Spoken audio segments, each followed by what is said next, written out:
Rabbi, do we need to hear more about the candidate's religion? Because, again, I don't think that you've really heard them.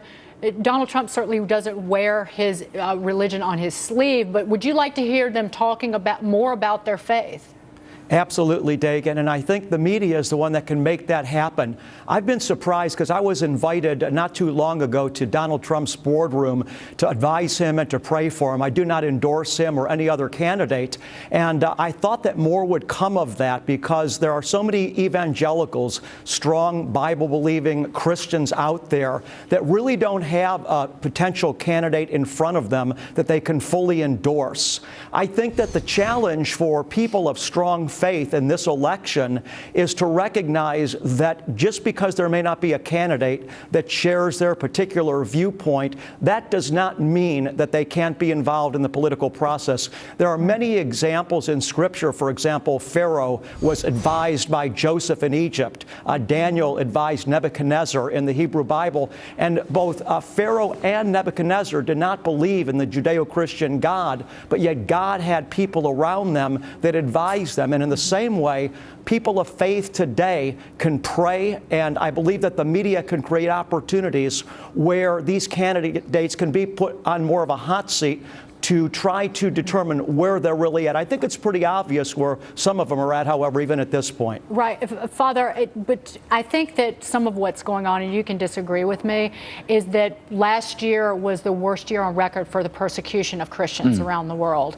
And people just look, if they are of deep faith, they look to somebody who thinks that will fight for that and put a stop to that. So even if Donald Trump isn't wearing his religion outwardly like a suit every day, they look to him to put an end to it. I understand it and I agree with it, Dagan, and I was glad to see that that Secretary Kerry came out and said that there is a genocide going on, not only of Christians, but of Yazidis and others in the Middle East. Right. And we have a responsibility, I believe, as a country, as an international community, to say we're going to stop that, and we're going to do whatever we need to do to stop that. And the American people are saying we can't just, run around the issue and hope everything goes away and talk about peace when there's a genocide going on. And so I can understand people saying we want the strong man, but we don't want to give away our freedoms either, and we don't want a strong man who's not telling the truth just to get elected.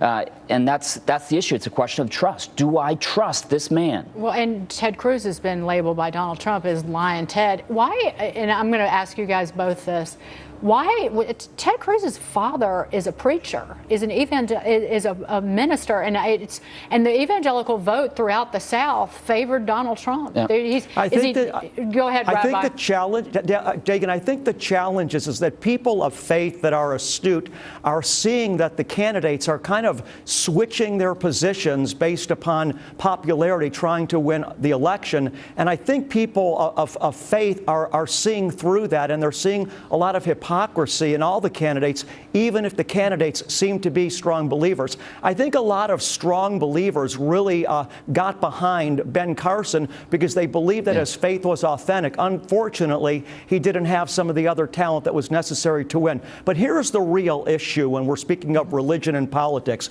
Number one, we know that this country was framed by people that had a strong commitment to the Scriptures. In fact, the first two sentences of our Declaration of Independence actually mention God's name twice, and they tell us that our country has a right to exist by the Creator.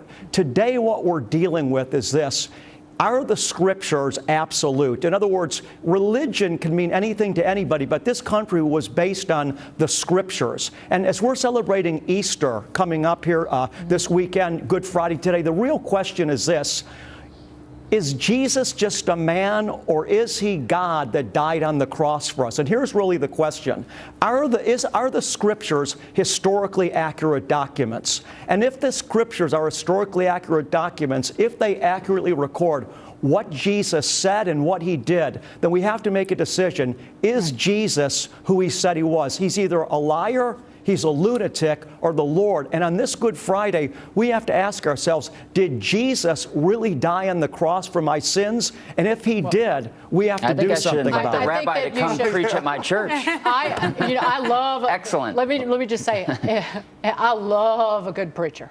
I was raised going to church every Sunday, but I'm going to give you the final word, Father, on what the rabbi was saying. Well, I love it, and that is simplicity, and it's true. But whether we believe that Christ was the Lord, or whether we believe he was a lunatic or a liar, as the rabbi said, I think all of us of goodwill can come together and say, we are going to respect the human dignity of each and every one of us in our country, whether we happen to share belief or not. Father, it's great I agree to see with that. Father Thank you. and Rabbi, gentlemen, have a fantastic weekend. And God bless you, Dagan. And a very